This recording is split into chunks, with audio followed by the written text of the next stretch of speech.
Right. So whilst most of us are still trying to figure out how to afford a house deposit, the Prince and Princess of Wales have just casually upgraded to an 8-bedroom Georgia mansion. Because apparently, 4 bedrooms simply wasn't cutting it anymore. Welcome back to UK Informate, where we break down the latest royal headlines with a healthy dose of British wit. Before we dive into all the glorious details of this palatial upgrade, do us a favor and hit that subscribe button and click the notifications bell. Trust me, you'll want to be the first to know when the royals do something equally fascinating or utterly bonkers. Right, let's get into it. So here's the situation. William and Kate, both 43 and presumably exhausted from parenting 3 remarkably energetic children, have packed up the family and moved into Forest Lodge in Windsor.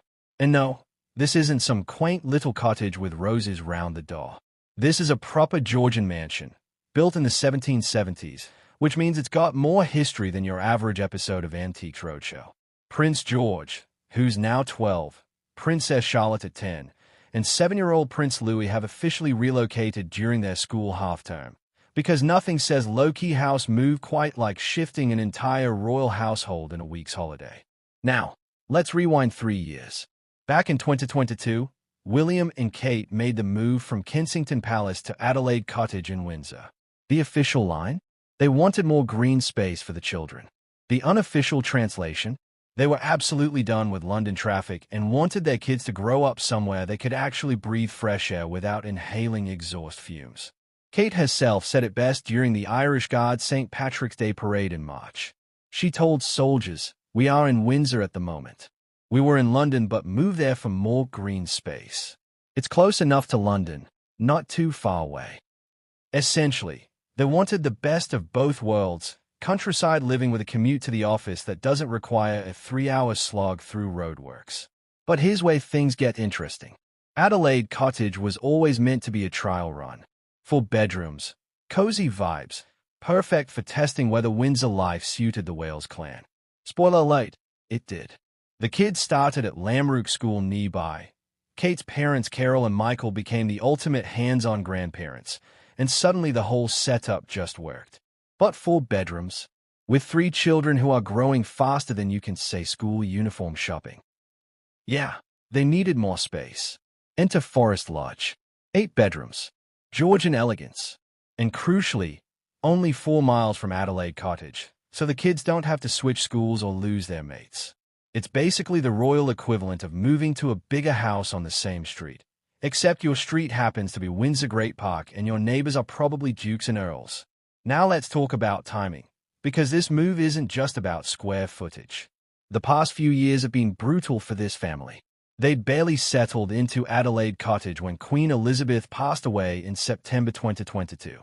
William became heir to the throne overnight, which comes with a whole new level of responsibility and public scrutiny. Then 2024 arrived like an absolute freight train of bad news. Both Kate and King Charles were diagnosed with cancer. While Charles continues his treatment, Kate announced in January that she's in remission, which was genuinely brilliant news amidst all the chaos. So Forest Lodge represents more than just extra bedrooms and period features.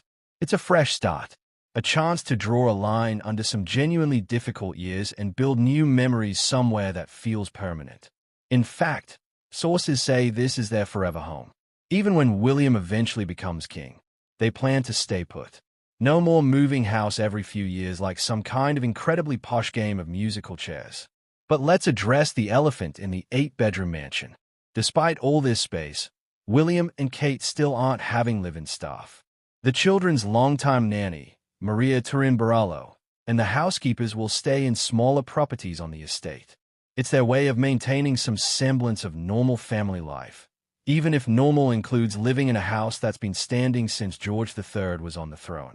Of course, this move hasn't been without controversy. Security measures around Forest Lodge meant establishing a 2.3-mile perimeter, which sounds very Secret Service, doesn't it? Unfortunately, locals lost access to the Cranbourne Gate entrance and car park of Windsor Great Park, something they pay around £150 annually to use.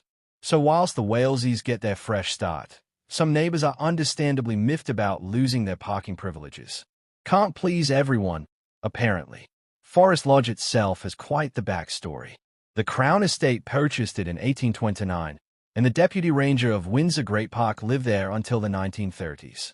There were even rumors in the 70s that Princess Anne might move in, though she never did. So in a way, Forest Lodge has been waiting nearly 50 years for the right royal family to call it home. As William, Kate, George, Charlotte, and Louis settle into their new digs, one thing's certain.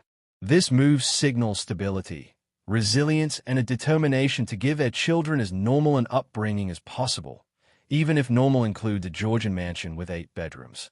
After everything they've endured, they've earned it. Thanks so much for watching. Until next time, this has been UK Informate.